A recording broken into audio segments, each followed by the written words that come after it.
とりあえず閉めるか。行くぜ行くぜ行くぜ。よっしゃー。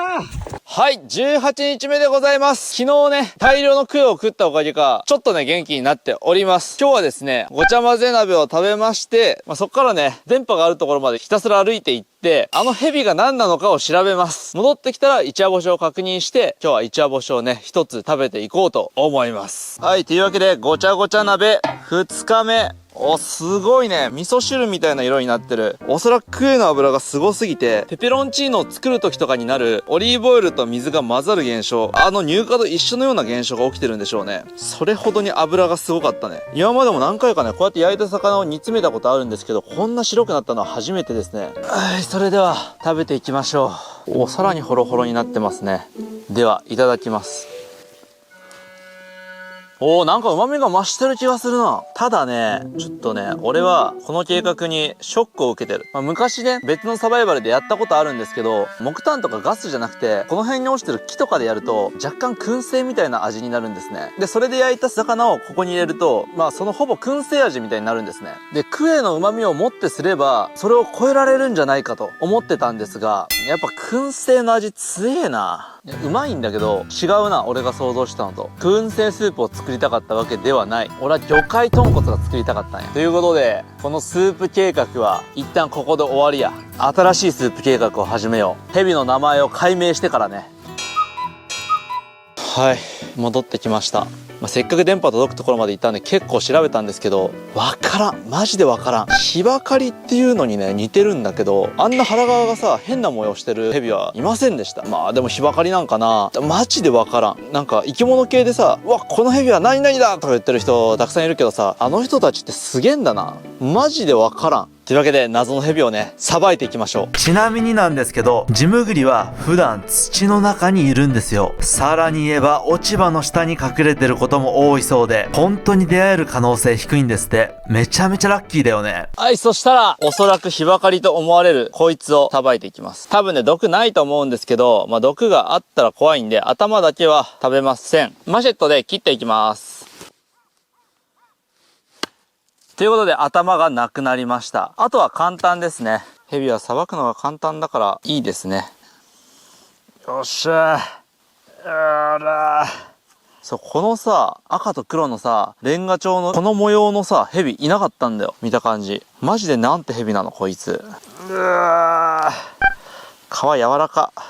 はい、こんな感じでね、ヘビはね、ここ全部あばらでできてるんですよ。ケツの穴があるところまで全部ね、あばら骨があって、その中にね、内臓がくるまれてるんですけど、だから頭から尻尾まではいかないけど、ほぼケツの先までずーっと内臓がね、詰まってるんですよ。しかもずーっとあばら骨があるから、可食部位がね、少ないんですよね。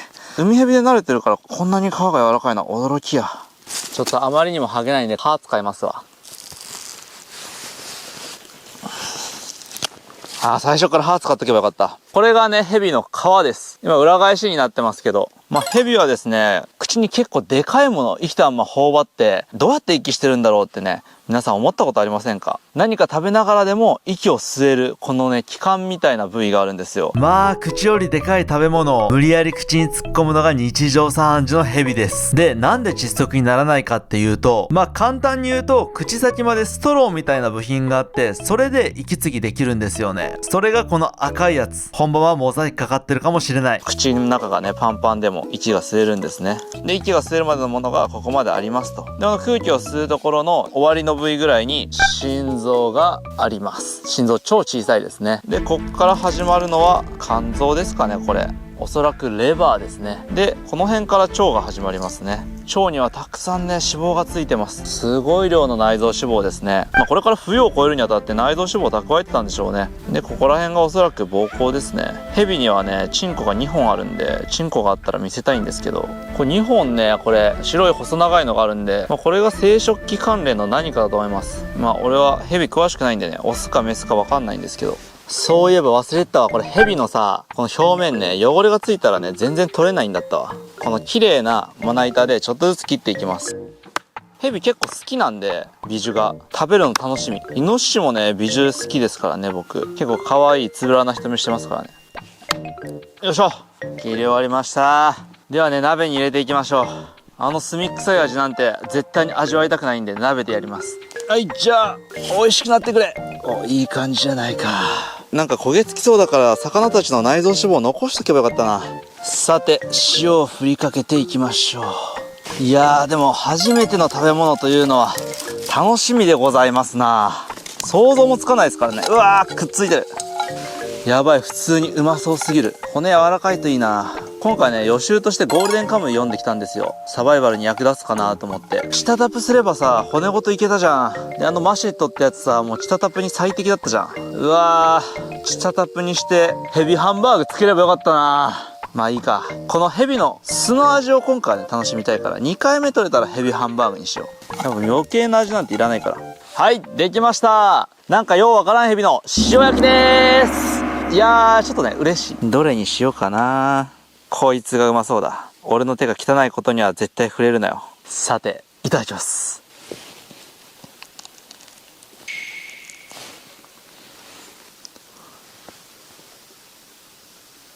うまっどんだけうまいねー。うわー、久しぶりになんか日常生活で食べる味した鶏肉の味や。しかもちょっとこれ見てほしいんですけども、あばら骨を避けて食べようとしたんですけど、あばら骨ね、柔らかすぎて噛み切れちゃったんですよね。これ最強のヘビ見つけちゃったじゃん。ずっと普段の料理をね、考えないように努めていたんだけど、これ焼き鳥や。味としてはもう焼き鳥。うんまいささみや。うん。あばらのところがね、すっごい柔らかくて、食感はね、もちゅもちゅしてます。ちゃんじゃとかに近いのかな。いや、ずーっと俺肉求めてたよな。こんなにさ、肉を断って生活したことがないもん。では先っぽのね、生殖器らしき部分食べます。なんかここだけシーチキンぐらい柔らかいぞ。ただの筋肉じゃなくて多分生殖器なんだろうな。生殖器なら歯が弱い人でも食べれそうだ。ちょっとね、日が暮れてしまいますんで、黒鯛食べる時間ありません。明日の朝ごはんにしましょう。このヘビの殻はスープになる。背骨だけ食べれませんからね、ちょうどいい。実はこのヘビね、2日間常温で放置してたの。それで旨味がえぐくなってるのかも。もし同じヘビ見つけても2日間熟成させなきゃダメですからね。同じ味を味わえませんから。てかこいつ誰やねん。本当にうまいけど。はい、汚いですけど背骨だけ残して食べました。これを出汁にしていきます。待ってろ、川の水。今回こそ究極のスープを作り上げるんだ。ってことは次ヒチガエルいたら絶対ヒチガエル捕まえなきゃね。実はこれこんなにうまいのにヘビ入ってるんだよって言って。よっしゃー、これ出汁にヘビが入るなんてもう最高じゃん。うわー、楽しみやな。これどんな味になるやろ。よーし、うわ、出汁にいっぱいいろんなものが入る。まあよいか。はい、 OK です。いや、どうなってるやろな。おー、これぞ一夜干しって感じになってるね。ちょっと黒鯛だけなんか水が抜けきってないな。なんでや。黒鯛だけやけに水っぽい。なんか水垂れてるし、ほら。なんか黒鯛だけ痩せてて脂が乗ってなかったから、多分ね、そもそもの水分量が多いんだよ。もうミニクエとかさ、もう一夜干しとして最高な状態に仕上がってる。で、この石鯛もね、完璧。で、これもね、もちろん完璧なんですよ。脂乗ってる魚は結構乾きやすいんだね。また俺は一つ賢くなった。やっぱそれは水分量多い魚は乾きづらいか。そりゃそうだな。ちょっとね、雨降ってきたんでね、なるべく全部持って帰ろうか。では拠点に持って帰ります。はい、というわけで18日目終了。念願の肉、ヘビなんですけども、食べれて非常にご機嫌でございます。実はね、屋根の右側の部分をね、切っておきました。動画回すと3時間ぐらいかかるんですけど、回さないとね、20分ぐらいで終わるんですね。もうごめんけどみんな切っちゃったよ。ということで、明日何も獲物が取れてなければ、一気に家が進みます。19日目にして屋根が完成します。ということで、ジャージ目終了。